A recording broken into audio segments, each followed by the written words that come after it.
Hello friends, we're discussing important social and legal topics in Poland. In our new episode, we'll talk about the massive failure of benefit payments, the legendary Polish 800 what Zeus is doing, a record increase in deportations by border guards, and the real situation with the integration of foreign school kids in sunny Warsaw.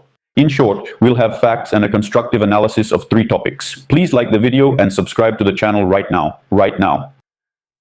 Click the bell, check your bell if you know what I mean. Friends, huge thanks to everyone who doesn't hold back. These simple actions take just 2 seconds. Thank you for your support. To help promote the video, immediately comment, Baldy, why aren't you at the front? Baldy, why aren't you at the beach? And similar comments. Now let's get down to business. News is coming from the Polish social insurance institution, ZUS, that has given many Ukrainian parents a few more gray hairs, if they have any. A wave of messages has spread across social media. People have started receiving letters en masse about the suspension of the 800-plus child benefits, which, of course, Ukrainians use to buy themselves Lamborghinis, Porsches, and houses in Turkey at the very least. Well, excuse me, that was a moment of sarcasm. The reason is stated in the notifications.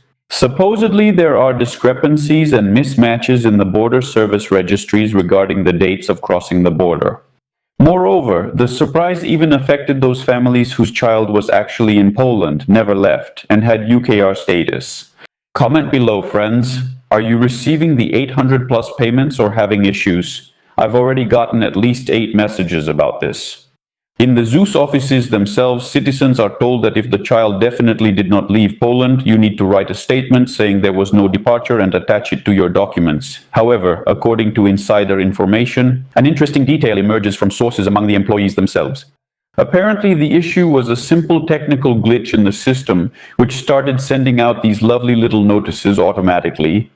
The ZUS promised to quickly fix the bugs in the registries, but the message is clear. You need to keep a close eye on social registries and documents, because due to some error, you could end up without the payments you're entitled to. Well, actually, I'm curious, even if there are delays, surely everything is paid back on time later, right? There's just one bigger payment, the money doesn't just disappear, does it? Next, we have the second topic. The publication Rzeczpospolita has provided some very interesting statistics which quite accurately show that the Polish border service and law enforcement are working at a rapid pace, like Stakhanovites. We're talking about the deportations of foreign citizens from sunny Poland. Off you go, dear comrades. The numbers speak for themselves.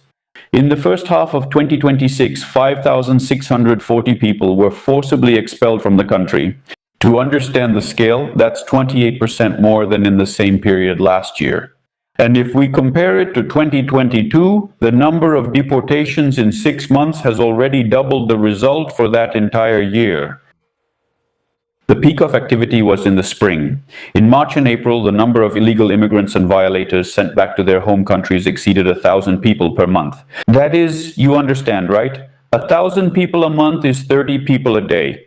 When the Poles shout in the comments, what is this? These Ukrainians, these foreigners, our system can't do anything to them at all. They just kill people and nothing happens to them. They can't even be stopped. As you can see, that's not true. For any offense, even a very minor one, 30 people a day were deported in the spring. Now the pace has slowed down a bit. Well, maybe it's because the border guards are on vacation and aren't working as hard either. Here, Look, it's interesting. The people most often put on special flights were citizens of Georgia, as well as people from Colombia and Uzbekistan. Ukrainians are only in a respectable 4th place. The press secretary of the commander-in-chief of the border guard, Anna Sobeskaya Tekip, she has quite an interesting last name, notes that the geographic focus is shifting, but strict control remains unchanged. The dynamics of recent years look extremely telling. In the 23rd year, 7,300 foreigners were expelled. In 2024, 8,550 foreigners were expelled. In the 25th year, 9,700. Of course, not all of them were expelled by force. A significant number left voluntarily. Nevertheless, an expert from the Pulowski Foundation, Mr. Wojciech Jengel, apparently a native Pole as well, directly points out the reasons for such a surge. These are the results of the growing efficiency of law enforcement agencies and a clear demand from society. Well, that was a rather vague way to put it, right? When every outlet is shouting, now kick them out, well, sooner or later the border guards and the police also start thinking, yeah, we need to kick them out too. Citizens expect the border to be locked down, and that illegal stay or violation of public order will get a swift and strict response. Yes, and friends, you shouldn't expect any leniency from the authorities, not from the police, not from the border guards. Yes, the law is supposed to be the same for everyone, but a Pole can't be deported while a foreigner can. And that's why any violation of the law, especially if it's systematic, inevitably leads to a ticket on a special flight back home. Yes, and I'll tell you, they deport both repeat offenders who have just been released from prison and foreigners who, for some unclear reason, left their backpack in the subway. And this is neither the first nor the last case that led to deportation. So, what else caught my attention, friends? It's the perfect time to like and write something in support of my aerodynamic hairstyle, friends. Because there are criminally few likes. We have one more piece of news. News is coming from the capital Warsaw on the education front, where another discussion about integration is heating up. This time, school number 191 in the Mokotów district has come into focus, where in some classes foreign students make up from a third to half of the entire group. Write in the comments, friends, if you have school kids in Poland. Do you have a lot of Ukrainians in your class or just a few? It's a typical story, right? One of the Polish parents complained to the press. He says, or maybe they just made up the news themselves. There are a lot of children from Ukraine, including from Ukraine itself, and the officials are not involved in the distribution, and the conditions for integration are not favorable. They even spread a rumor that Poles are removing their children from school en masse because a high concentration of foreign students interferes with normal learning.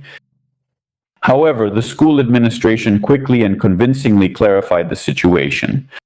Deputy Director Dagmara Prokniak explained that the Mokotów district itself is densely populated with foreigners. Here there are Ukrainian, Belarusian, and even Indian students. No, I mean people from India. That's right, and by law the school is required to accept absolutely all children who are registered or living in the assigned area. Well, probably as long as there are spots available. There are no mass transfers to other schools because of foreigners in reality. If children are transferred, it's only to special sports classes. Experts, especially from the Ukrainian House Foundation, also joined the discussion. Specialists note the naive hope that children will somehow integrate on their own. In practice, this doesn't work. A systematic approach is needed. And as a solution, the school organizes additional Polish language lessons and also involves so-called intercultural assistants. Yes, by the way, we talked about them some time ago. The task of such specialists is not just to help Ukrainian or Belarusian children, but to work with the entire school ecosystem, from teachers to parents, to prevent conflicts. And of course, with peer bullying and aggression. I wonder how things are now. Has the situation gotten better than it was 3 years ago, or has it gotten worse? If you know, write to me. I read everything. Experts also draw a clear historical analogy. When, after Poland joined the European Union, hundreds of thousands of Poles left for the United Kingdom with their children, British schools faced exactly the same challenge. And they managed it precisely through additional language courses and the work of student integration specialists. In essence, friends, what happens is that demographics are doing their thing and schools are simply following the law. The main thing in this situation is not to panic and to use effective integration tools rather than looking for reasons for everyday division, segregation, and so on. So, friends, that's the update. Today we kept it brief. Thank you very much for your attention. Leave likes and write comments. Greetings to the working class. To lathe operators and milling machine operators and so on. To all truck drivers, see you next time. See.